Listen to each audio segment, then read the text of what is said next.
Remember, Big Lou's like you. He's on meds too. Call 800-555-1509 or biglou.com. Spring deals are popping up early at Lowe's. Right now, get 4 bags of Stay Green 2 cubic foot mulch for just $10. Plus, save $20 on an Ego 56-volt string trimmer, now just $199. Spring starts better when you save early. Don't miss out. Our best lineup is here at Lowe's. Valid through 3/18. Mulch offer excludes Hawaii. Selection varies by location. While supplies last. Beautiful and healthy trees do increase your property value, but the key word here is healthy. Sick, ugly trees will actually decrease the value of your home. That's why I recommend you call Lewis Flory with Ability Tree Experts at 281-441-4179. They can spot insect and disease problems the average person will never see. They will make sure your trees are properly pruned to allow sunlight and fresh air into the canopy and allow strong winds to blow through instead of damaging your tree. Call Lewis Flory today. That's 281-441-4179. Ability Tree Experts, Houston's leading tree care professionals. Where should I begin? Can we talk about this? Say, what are you trying to say? Beyond the usual controversial talk. Blah, blah, blah, blah, on and on. Over there. One, two, cha-cha-cha. 1, 2, cha-cha-cha. Prepare yourself for Craig. Okay. Preparing a mighty new spectacle here. Articulate, stimulating, hit you right in the... there you go. We start becoming a team right now. This is the Craig Collins Show. Lord Jesus. Oh, God, no. Start talking. Talk fast. This station is now the ultimate power in the universe. Now your host. He's a good man. Craig. This is the Craig Collins Show. KSEV, KGBC, the voice of Texas. So thrilled to be with so many people out there. It was cool. It was very, very cool what happened today. I will go ahead and play it for you. I think a lot of people were paying attention to it because all of a sudden, things like phone calls to this station, they all just died. And so my assumption is that a lot of people were watching the official launching of Artemis II, which is on its way to the moon. It's not going to land there. The astronauts aren't going to get out and jump around. That's a little ways off, not that far off, but a little ways off. But this is what it sounds like when we fire human beings back toward the moon. 10, 9, 8, 7, RS-25 engines lit. Oh, man. 4, 3, 2, 1. Booster ignition. And liftoff. God! The crew of Artemis II now bound for the moon. Humanity's next great voyage begins. Yeah, this is really, really cool. I'm just gonna say it. Oh, sorry. Roger, roll pitch.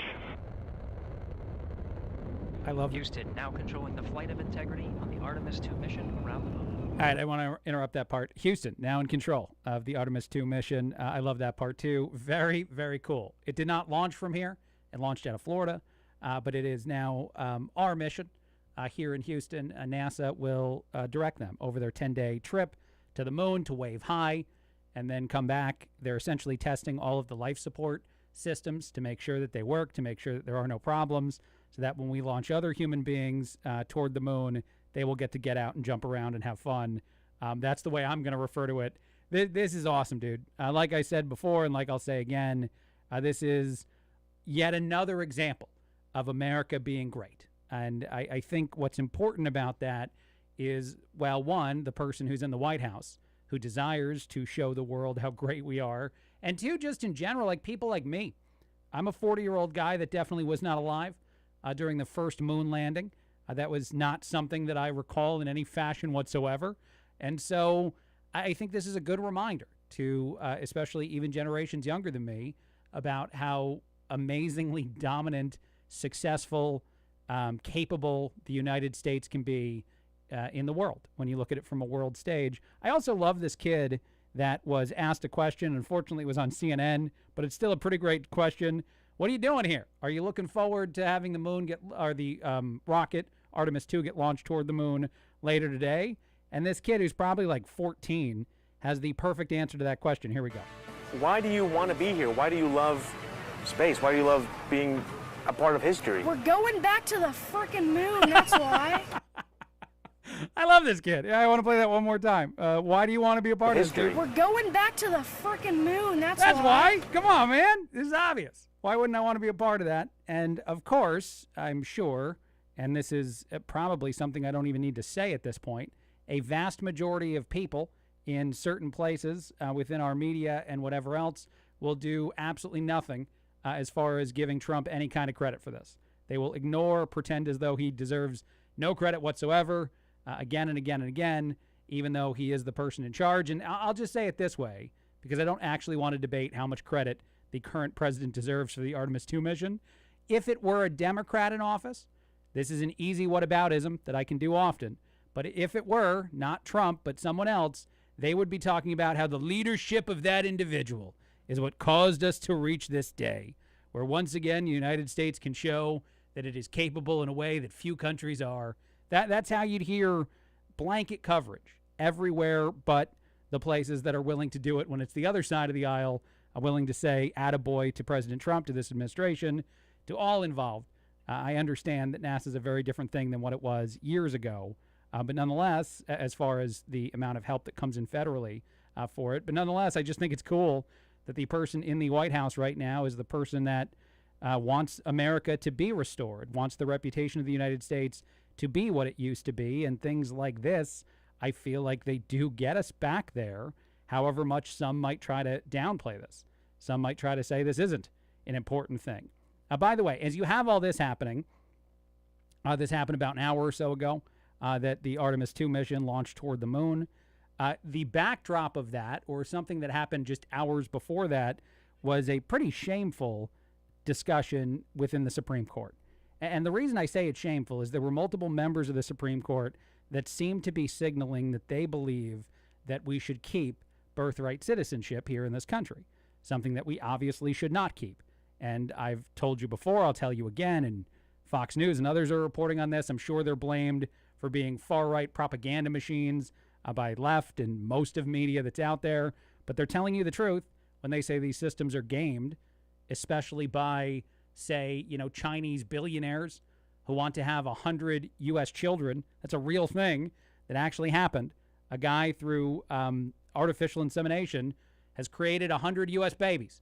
That's just one guy that they tracked down some information on, and that seems terrifying, to say the very least. But here, I want to play some of the audio. I'm going to start with Supreme Court Justice Samuel Alito, though, because he does seem to understand a little bit more than others that birthright citizenship, not a good thing, not a great thing. Here we go with Alito's comments first. Scalia had an example that dealt with this situation. He imagined an old theft statute that was enacted well before anybody conceived of a microwave oven, and then afterwards someone is charged with the crime of stealing a microwave oven, and this fellow says, well, I can't be convicted under this because the microwave oven didn't exist at that time.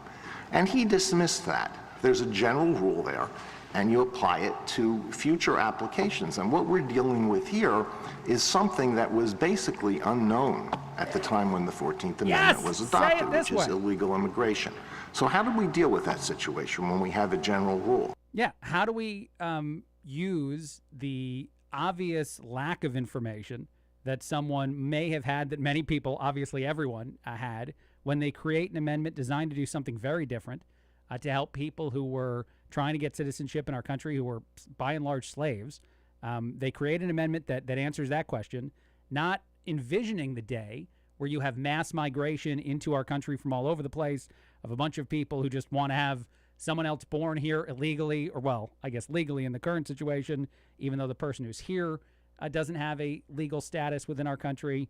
They never envisioned the end result of this. So that's why it is what it is. And I do love how the Supreme Court Justice kind of referred to it, how Alito referred to this as a problem that we should know they didn't think they were answering at the time, so we should figure out how to address that now. I'm going to go right to the phones. I got a phone calling in. Caller, what's your name? Hey, Professor. Jimmy X. How you doing, buddy?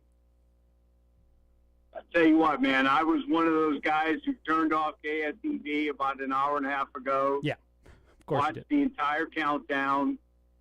Was on Beltway 8 with my cell phone watching it safely operating a motor vehicle. Good. And got a little emotional, brother. Yeah, of course you did. Watching America exceed again, watching America lead the world, watching our country and its ingenuity and its people, and all that it took to send those 4 brave astronauts into space. That's what makes America special. And it was incredible to watch. I really hope that I can be around when we land on the moon here in a year or two. Sure. And I've always had a goal to watch mankind, or humankind, whatever we call it today, take their first steps on Mars. Yeah. I was 5 on July 20th, 1969. I do remember it. I do remember being with my dad, mom, and brother watching the TV, watching Neil Armstrong, and to be able to witness both would be a pretty cool way to have a life. Amen, dude. Dude, chef's kiss to what you said there a second ago. I could add nothing as you were saying that you felt patriotic. I'm going to admit something to you, and nobody else listening needs to hear this. Everybody else earmuffs it. I may have also been paying too much attention to my computer screen. Not that it cost me anything. The thing I was working on, Chris X's show, he was talking, so he didn't interrupt. I may have also paid more attention than I should have to that happening. And I had a sweeping sense of the emotions you did of how proud I was to be an American. And it's things like that that we desperately need for people to come together on some of the issues where we don't seem to agree on, or at least maybe better understand the people who are entrenched in certain positions because of what it means for the history of our country. These are positions like when you fought, I fought certain COVID restrictions. It was so anti-American. And a day like today is so succinctly American that you say to yourself, why can't more people just understand this is the value system that some of us are trying to defend? I don't know what you want to say to that. No, that's exactly right. And I heard something this morning that was so profound that, as we celebrate America 250, we're the only country, only first world country that knows when our country was born. No one knows when France was born, or England was born, or Germany, or Italy, or any of those countries. But we all know at 3 o'clock on July 4th, 1776, America was born. Yeah. And we're a special country with a special purpose. And I will quote that young man, we're going back to the freaking moon. That's why. Yeah, it's awesome. And by the way, I will say this, the founding fathers who created that country when it was born, as you said, not all that long time ago compared to the history of other countries, they were so intelligent in how they created those founding documents to prevent the amount of abuses that government usually has, that tyranny and all those horrible things kings have on societies. They were so intelligent to do that, and we've lost that too. We've lost those values of understanding their mission to restrict government, not restrict the people who live within a country. We have rights. They don't. We give them the ability to run our country. It's something that is very unfortunately lost on a lot of people who don't see the examples of U.S. supremacy that I think we're getting now. Our rights were given to us by God. Correct. First and only nation to say that. Correct. And Amen. Not government, like guys like, Peter and Judge Andel and Rusty and, Greg and all those other guys that call in, the Marxists. Yeah. They believe government gives you your rights. No, it's God. Yeah, exactly correct. The big differentiator. Exactly. Thank you very much for the call again, Jimmy. Thrilled to have you on. Is there anything else you wanted to say before I let you go? No, man. I mean, I could say it one more time, but we're going back to the freaking moon, Craig. I love that. And that kid was awesome, by the way. I hate the fact that it was a CNN clip, but it's fine. I got another caller that was on hold that whole time. I don't know if they're still there. Caller, what's your name? Frederick. Frederick, where are you calling from? From Spring. Spring. Hey. Well, I used to be from Spring. I'm from Richmond now, but I grew up at, my dad worked at White Sands Mist Range, so yes. Cool. stop everything. You watch a moon launch. Yes, you're on the radio. What do you want to say? The other thing I wanted to say was that, I feel for the liberals tonight because it's April Fool's and they have no idea what Trump is going to say. Oh, man, you're right about or that. What he can trust. That's true.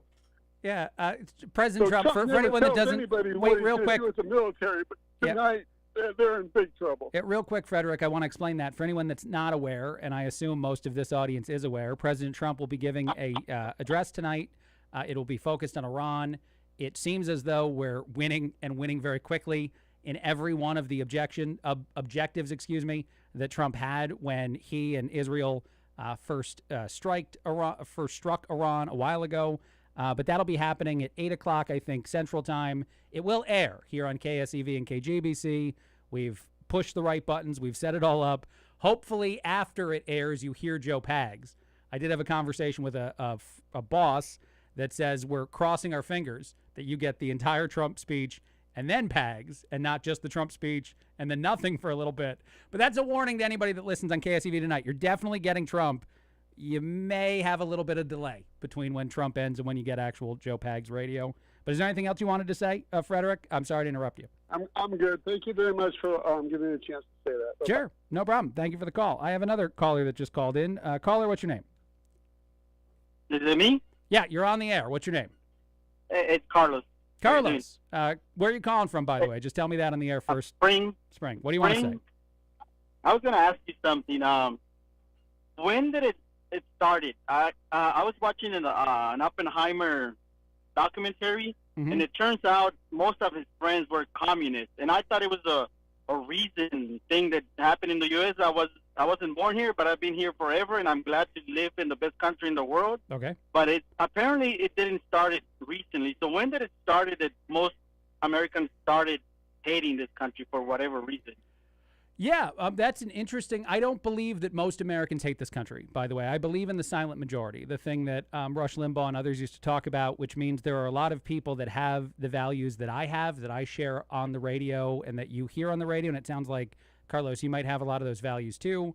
I believe a lot of people have them. I don't believe that everybody articulates them, especially in a society and a media structure, social media, whatever, that's designed to kind of make them afraid to speak up. I think that one of the most important things about radio or whatever else out there that you listen to is giving you, everyone, the belief that you're not alone, that there are a lot of people who believe what you believe. But why did liberals hate this country? I think there's two answers to that. I think one of them is designed to create opportunities for people to live here who don't care about our country. If you look at Minneapolis and Minnesota right now, the amount of Somalian fraud that exists there, and President Trump referred to it as that during his State of the Union speech, because that's what it is. It's a whole bunch of people that are Somalian that are defrauding the country for millions and millions and billions of dollars, I think. And they obviously don't care about our country, about how much they harm it. There are a lot of people here who don't, like you, reflect the values of our country. My wife was not born in the United States. She is a Mexican-born human that is now a U.S. citizen that values our country because she legally went through the process of becoming a citizen, and I think that that's missing. So I think that's one of two reasons that the value system in our country has changed. I think that there is an intentional attempt to try to allow people to live here with legal or illegal status who evidently don't care about our country. But I also think there's a lot of brainwashing that goes on.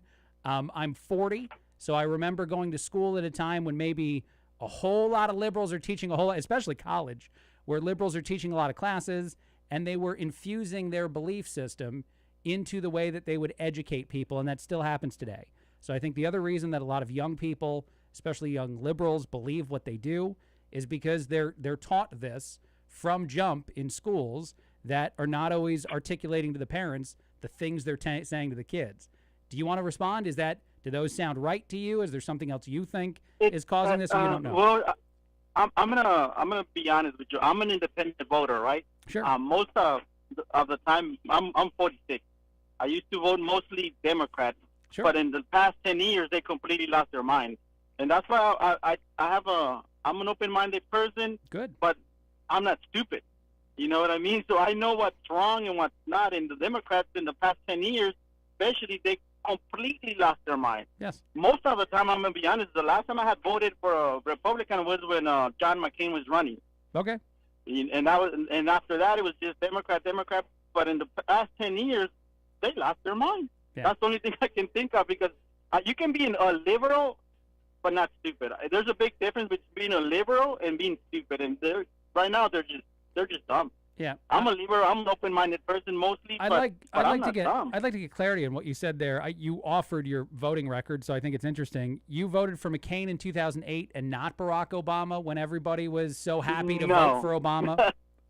No. Then you started voting for Obama. Then you started voting for Democrats after the 2008 election until recently. And I'm gonna be honest with you. I know what Trump is doing. It's right. I don't personally like him as a person. Okay. But he's doing what needs to be done. Yeah. So for that reason, I voted for him the first time and the second time, because even though. Well, I want to ask you this, because you just said you don't like him as a person, and I said okay to that because I don't think it matters. I don't think it. Let me ask it to you this way, because I've had this conversation with liberals before. Do they actually think that their side is full of good people? That's usually my reaction. Because when you talk about the human behind the policy, and we can all have our own beliefs of what is or isn't true about Trump. I think a lot of people have lied about a lot of the things they've said about him. I'm not saying that the man is some vision of perfection, but I think there's a lot of beliefs about him that are not true, that make people think he's a terrible person when he might not be as awful as they think. But I digress. My point is, for anyone that believes that, like, he's such a bad guy, do they really think that these liberal people, these Democratic politicians, are good people? The Nancy Pelosi's, the Joe Bidens of the world, who's accused of certain things that he said did to women or whatnot. Like, every politician you find, someone accuses them of sexual abuse of some sort, of some other kind of corruption. Like, this is a very common thing, and these wind up, for whatever reason, being the individuals that run for political power in our country. So my question, I'm sorry it took so long to get there, is do you really think the other side has better people? I'm going to guess you would say no. No, yeah. That's the difference. I'm going to be honest with you. The reason I don't like Trump is because, in my point of view anyways, I know most Republicans go like, oh, he explains everything really well. No, he doesn't. If he would, people would get it. I got the China message real quick, for example, but he doesn't explain it well. He's always too abusive, if you ask me. He's that's my problem with him. But I understand his policies. You know what I mean? Yeah. I understand the Iran war needed to happen. I understand all that, but the way he communicates it, I don't think it's the right way. Yeah. And that's what. Very, very. Thank you very much for your call. I appreciate all the sentiments that you shared there. And I'll say this, actually, in response to what you just said, because I think it's interesting. I actually agree with you that there are times where Trump maybe leans into not explaining in long-winded form the things he's saying. He gives different versions of it. But this is also a person who's not actually a politician. And I like that about him. I like that he's not the kind of individual that wants a tightly scripted speech written by someone else who has a lot of different political things in there, a speechwriter that has no interest in doing what Trump does. Like, and I think this is an example that the listener would probably agree with that I gave yesterday when he talked about sending light into the body to destroy COVID. I actually played audio of a doctor that explained the real medical practice that's been going on for a long time that is very simplistically described as using light to cure you of certain illnesses. That's not the totality of what it is. But the left and mainstream media use that as some sort of example that Trump was a crazy person who wants to shine light into your face and thinks that it'll kill COVID. That's not what he was talking about. But to me, and this is who I think that President Trump is, before I take a break, and I have more audio to play. This is of the Supreme Court discussion about birthright citizenship that happened today. But I think Trump is someone who believes he gets it at a certain point. Like, it doesn't matter who you are and what you're telling him. You could be explaining anything to him, astrophysicist, whoever you are. You could be explaining anything challenging. And at a certain point, Trump's like, okay, I got it. And then he'll walk out of the room. And sometimes he'll walk into a different room with a microphone as the president of the United States and be like, they said this thing to me over there, and I get it. And it sounds pretty good, and we could do it. And I think the assumption there, and this is certainly something that someone on the left is going to say, I'm overly being kind to the current president, or, well, I guess a president just a couple times ago, to do. But I would say he thinks someone else is going to pick up the slack, that he's the main decision guy. He's the person who you give him the information, he digests it however he does, and then he accepts whatever solution he thinks is best, but he's not the ground floor guy. He's going to send the other people out to build the building that he's like, we should build it right there. That's his version of a discussion. And so sometimes I think the people who failed Trump are the people in his orbit, the people that are supposed to be picking up the slack when he half explains something to the American people and then assumes someone else is going to get it from there. I think that's really all it is. And I'll say this about it too. Not that this was something I intended at all today to talk about. Think about President Trump's life as a person who's very successful in business, the creator of a whole bunch of buildings in New York, a ton of media attention in New York, and liberals loved him. It's so weird. I meant to talk about this on a show recently and then forgot about it. It's so weird to go back and watch Trump do interviews with far left people because they absolutely all wanted to have him on. These are people like The View with Whoopi Goldberg, Oprah. I watched a Conan interview that he did, and I don't know if Conan's quite as far lefty. I know he's lefty, which makes me sad because I liked Conan when I was younger. But nonetheless, I know they're all lefties. And you watch Trump sit down and have these conversations with people, and they loved him. And it's so crazy to watch them like the nuances or the charisma or whatever you want to call it of a person that they now hate for those same reasons. Because even though he's saying stuff they don't agree with, he's doing it in a way that at one point they really liked. They liked his personality, his attitude, his behavior. Whether they were making fun of him or making jokes with him, they liked him. They were overwhelmingly, people who approved of him, and now they all hate him. And it's just crazy to watch. But I recommend for anybody that wants to see that transition to go back and watch. And this even happens leading up to the 2016 election.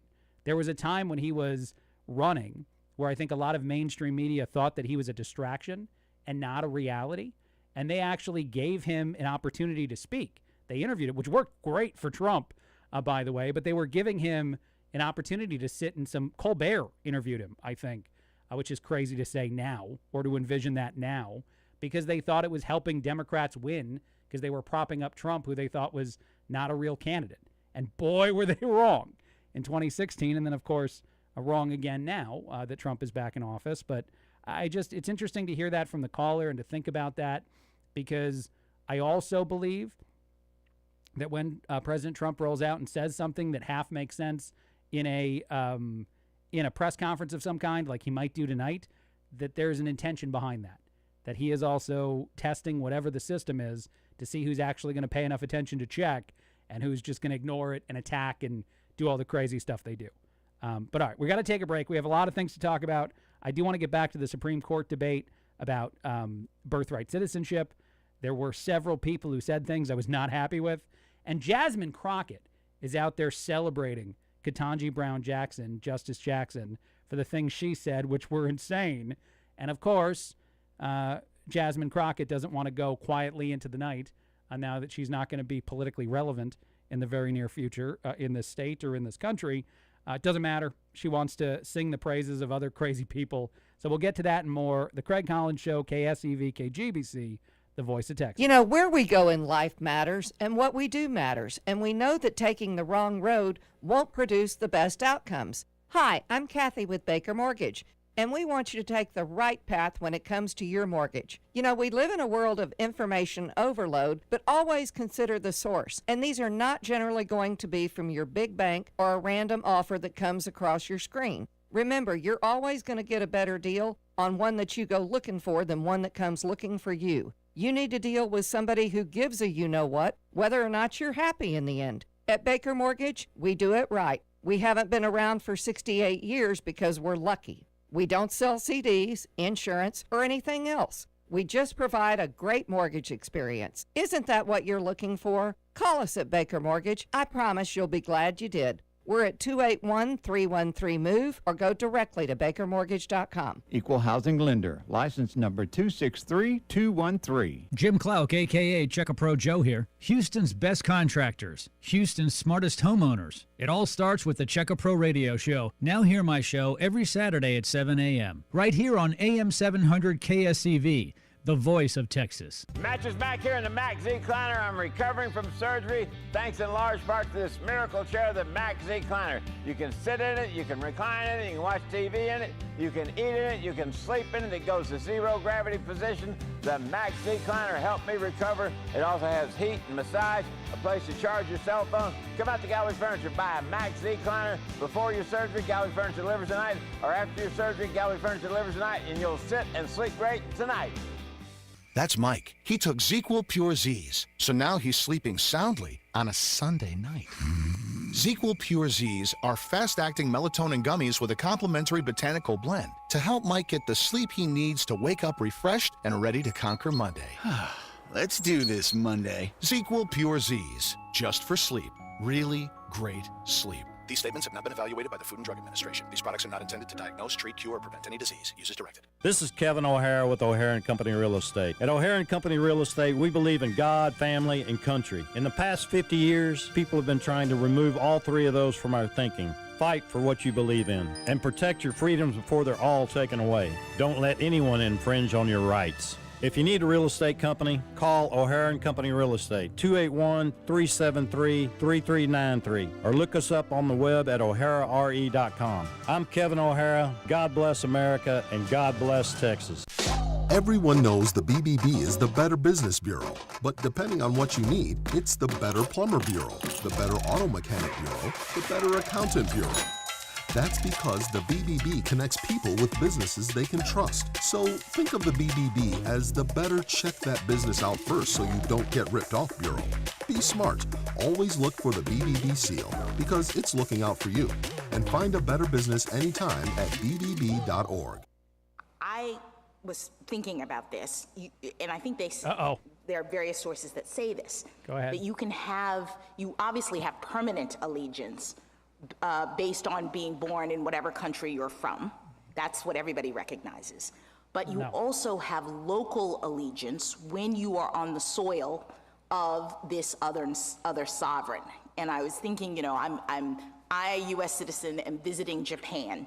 And what it means is that, if I steal someone's wallet in Japan, the Japanese authorities can arrest me and prosecute me. It's allegiance, meaning can they control you as a matter of law?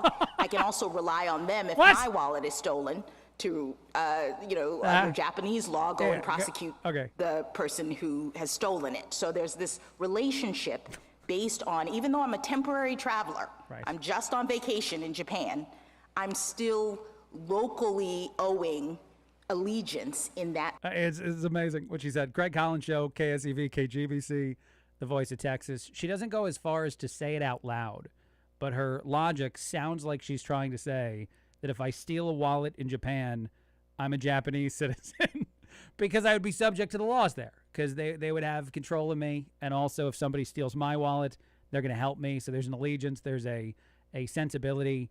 This is drunken insanity. I don't know how to say this differently. Jasmine Crockett praised it, by the way. She said the meltdown over Ketanji Brown Jackson is truly something everyone needs to pay attention to. UC is the first and only, and of course we're going to mention this, black woman to ever serve on the court. She had to be 10 times better than most. She continues to flex her brilliance in oral arguments and many dissents. Again, this is not my thoughts. This is Jasmine Crockett saying, heaping praise on Ketanji Brown Jackson. Please note that by the time a black female ascends to a powerful position, she definitely earned it. If you have any questions, let's talk about Senator, now Secretary Markwayne Mullin, or please pull the resumes of some of the other justices before entering this chat. This is so stupid. Everything about this is so dumb. Because, yes, you can get arrested while traveling in another country, and you can be given temporary ability to enter and leave that country via a passport or some other kind of travel status. This is an agreement made between countries where we say that we're going to send some of our people there and you're going to let them in, and then you're going to send some of your people here. We're going to let them in for a little while. But then this is the most important part, and most countries do this way better than us. You have to leave. You can't stay as long as you want. You got to go, and you can't come in illegally. You can only come in legally. Actually, this is kind of funny to me, and I'll mention this before I get back to the birthright citizenship stuff. Want to make sure I'm clear in how I'm saying that. But I'm married to a person who was born and raised in Mexico, my wife Betty, and it would be harder for me to gain Mexican citizenship than it was for her to become a U.S. citizen here. She did everything legally, everything the right way. Of course, if you go illegally, it's even easier. But there's actually more hoops to jump through even now in the country that is closest to us, and a bunch of people are flooding over that border, whether they're from there or from somewhere else. It's actually harder. It's more complicated. I just thought that was sort of amazing that the process Betty went through, which was not easy. It cost us a decent amount of money, and it was hard. Not incredibly hard. She did it, and she studied and now knows U.S. history as well as a lot of other people do. And I remember, I'll say this last thing about my wife that I love so much. She studied the 101 whatever questions they are for the citizenship test, and it's a bunch of basic U.S. history things. And it can be very current things like who's the current president, all the way down to when did we first become a country. And Betty memorized all of them. She knew every single one, and they only asked her 3 of the 100 trivia questions they gave her when she got her citizenship in Illinois, and she was upset. I remember she came out of that, and I was like, oh, my God, did something go wrong? Did you not pass? And she's like, no, I did fine. I'm really annoyed they only asked me 3 questions. I loved that. I loved it. She was like, why not ask me 10 or 15? Why not prove better that it was something that you'd very much want to be a U.S. citizen in this country, again, in order to actually get that rubber stamp that she eventually got. That's so great. I love that story to this day. All right, let me play some more audio. This is of John Roberts, Chief Justice Roberts, talking about and answering a question from a U.S. Solicitor General about how 8 billion people are basically a plane ride away from having a U.S. citizen born here. If you just pop a baby out here, that boom, all of a sudden, not necessarily a good thing for us. Here's how Chief Justice John Roberts answered this question. That based on Chinese media reports, there are 500 birth tourism companies in the People's Republic of China whose business is to bring people here to give birth and return to that nation. Having said all that, you do agree that that has no impact on the legal analysis before us? I think it's, I'd quote what Justice Scalia said in his Hamdan dissent, where their interpretation has these implications that could not possibly have been approved by the 19th century framers of this amendment. I think that shows that they've made a mess. Their interpretation has made a mess of the provision. I'm going to stop it for a second. I'm going to let Roberts continue because he's going to poo-poo this. He's going to signal that he's likely to be one of several people that allows birthright citizenship to stay a thing that exists in our country when it shouldn't. But I really love what John Sauer is saying there.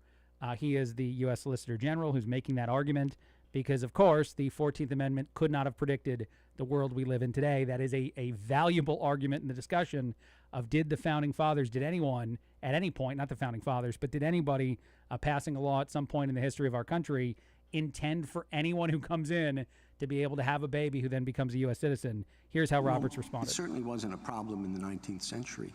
No, but of course, we're in a new world now, as Justice Alito pointed out, where 8 billion people are one plane ride away from having a child who's a U.S. citizen. Which they couldn't do well, then. It's a new world. It's the same Constitution.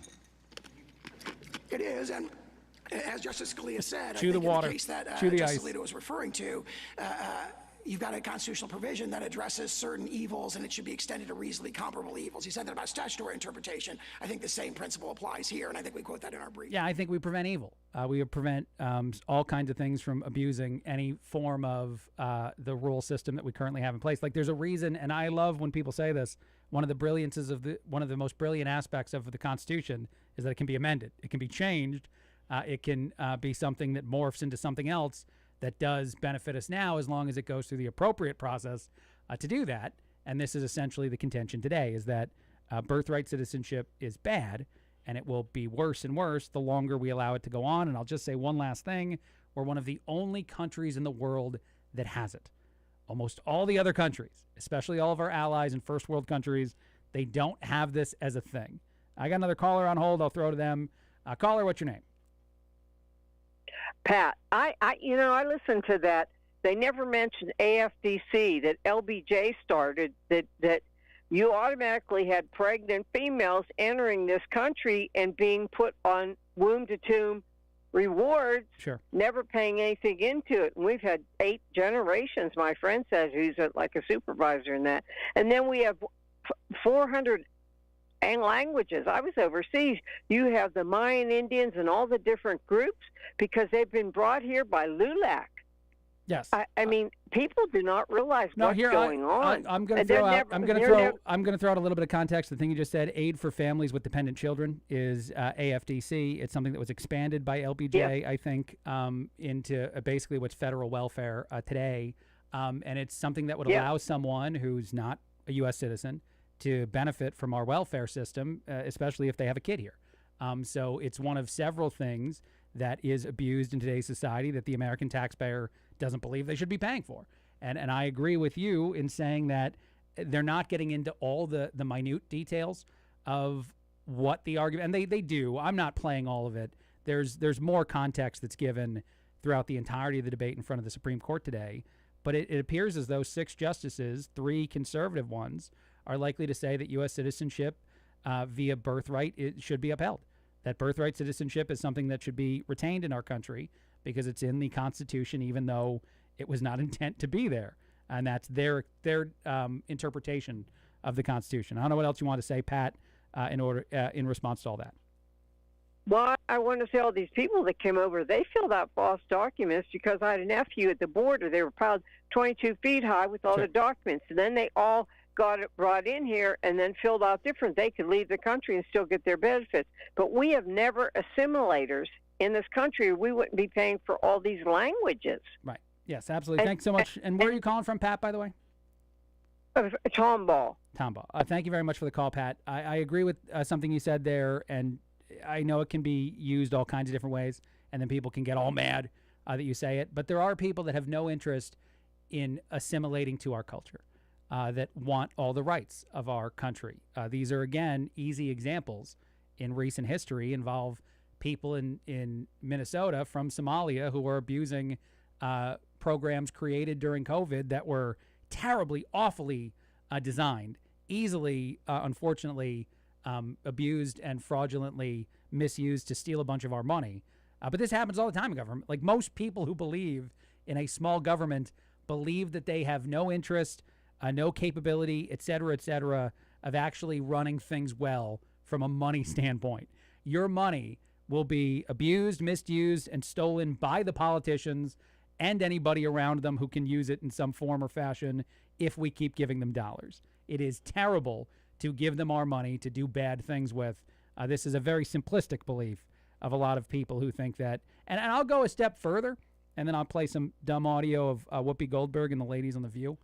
This is one of the reasons, and I argue this more than I think I would with liberal friends of mine or people I know that are pretty hardcore liberals.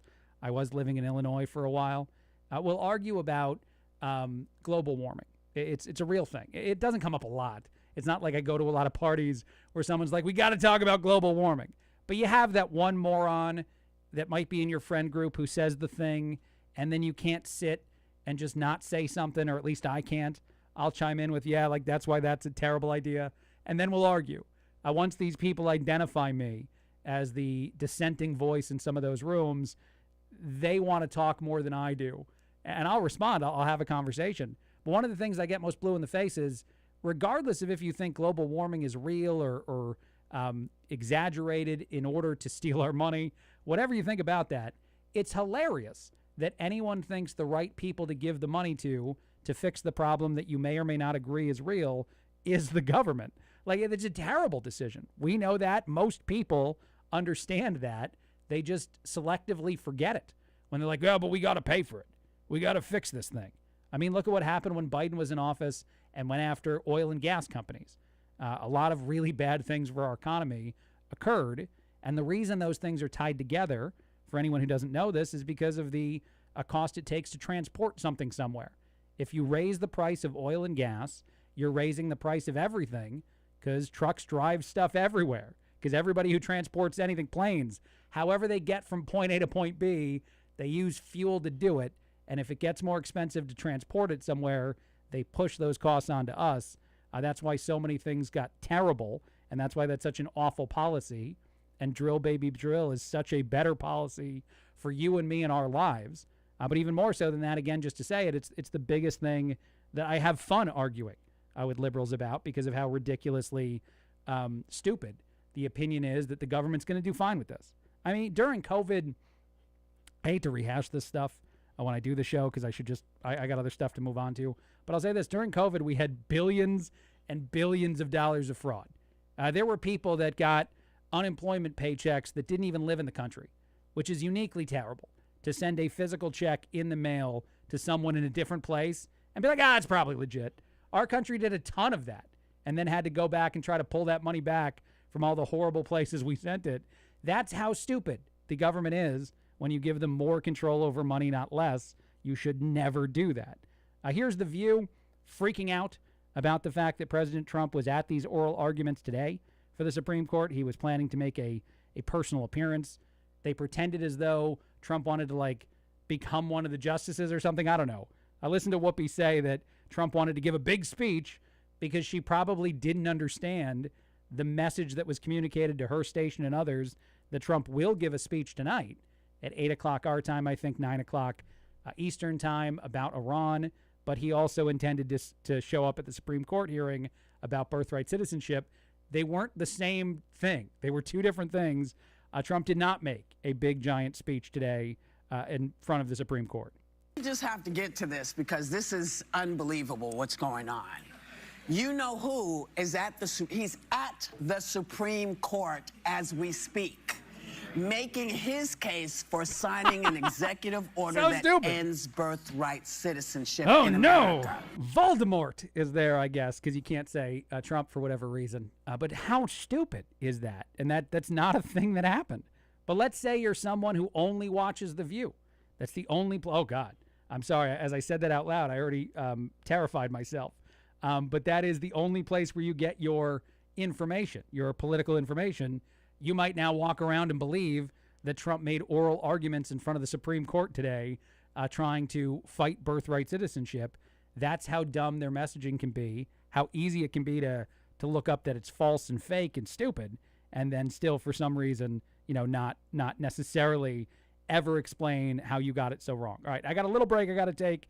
I do want to come back. I only got a few minutes left, and I want to play one last piece of political audio and maybe some silly stuff. We'll see if we have time. Craig Collins Show, KSEV, KGBC, the voice of Texas. Plumbing emergencies never happen at a convenient time. Usually they happen on the weekends, holidays, or while you're away on vacation. I'm Richard Saad, president of Nick's Plumbing. When you find yourself facing a plumbing emergency, call the licensed and experienced professionals at Nick's Plumbing and Sewer Services. Nick's Plumbing has been Houston's first choice for all your plumbing needs since 1979. Our experts can take your most difficult plumbing issues and fix them fast, fix them right, and usually for less than you'd expect. Nick's Plumbing and Sewer Services is the right choice for any plumbing job, from a leaky faucet, whole house repipe, or a complete sewer line replacement. You can count on Nick's Plumbing to do the job right. With over 40 years in business and over 150,000 satisfied customers, Nick's wants to be your plumbing company. Nick's Plumbing offers free estimates and free second opinions.